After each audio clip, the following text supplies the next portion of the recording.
Okay, in this video, what I'd like to discuss is how to properly engage your core muscles. So core stability is a term that's been thrown around for the past 5-10 years. It's gained a lot of popularity.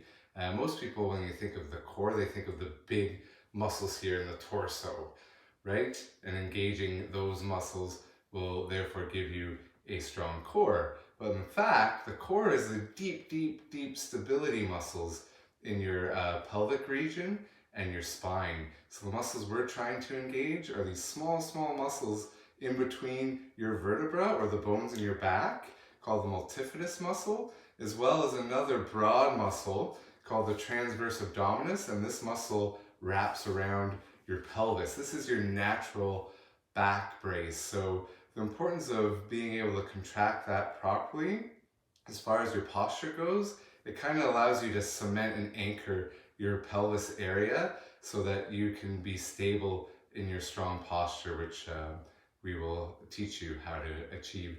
So we're going to go over a few steps on how to contract and engage that properly. You can always go back to this video and practice this technique, because when we learn about having to sit and stand, I'll be referring to contract your core, and this is what I'm meaning to when I say contract your core. So first you want to be lying down on the ground.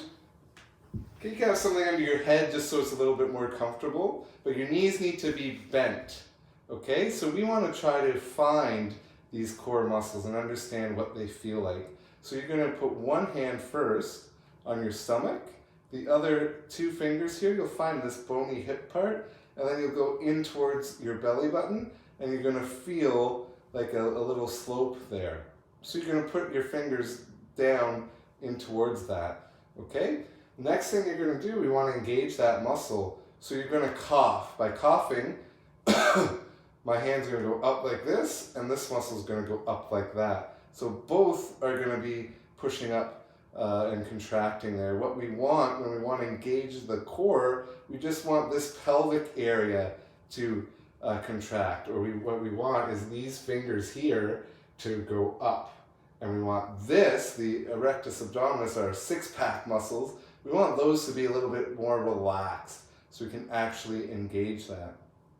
So it's almost kind of like patting your head and rubbing your stomach. It's a coordination thing. It's not physically challenging, but mentally it can be take a little bit of getting used to coordination-wise. So what we want to do is incorporate the breathing into this exercise so that you're able to engage this properly. So what you would do is you would take a deep breath in through the nose, and as you exhale, I'm drawing my belly button, letting it sag down towards the spine. And when I do that, my back here is going to start to flatten out.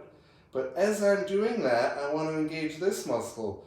So you want to hold back from going P, because that is going to engage your pelvic floor, which engages that transverse abdominis that we talked about. So again, to recap, you'll take a deep breath in through the nose. As I breathe out, belly button's going down. The second I breathe out too, I'm going to hold back from going P. And that's going to, hopefully, you're going to feel this muscles under your finger pop up and the stomach muscles go down. And then when you're out of breath, relax everything and reset, and then try again. And you can repeat that maybe 10 times. You want to try to practice this one, I would say 1 to 2 times a day, so you kind of get used to that and build up that core. And this is something that we can go over as well in our one-on-one sessions, because it can be a little bit challenging, but it's very important to understand what the core is, how we contract it properly, and why we're doing it, why we're working on our core stability so we can obtain and lock in that proper posture.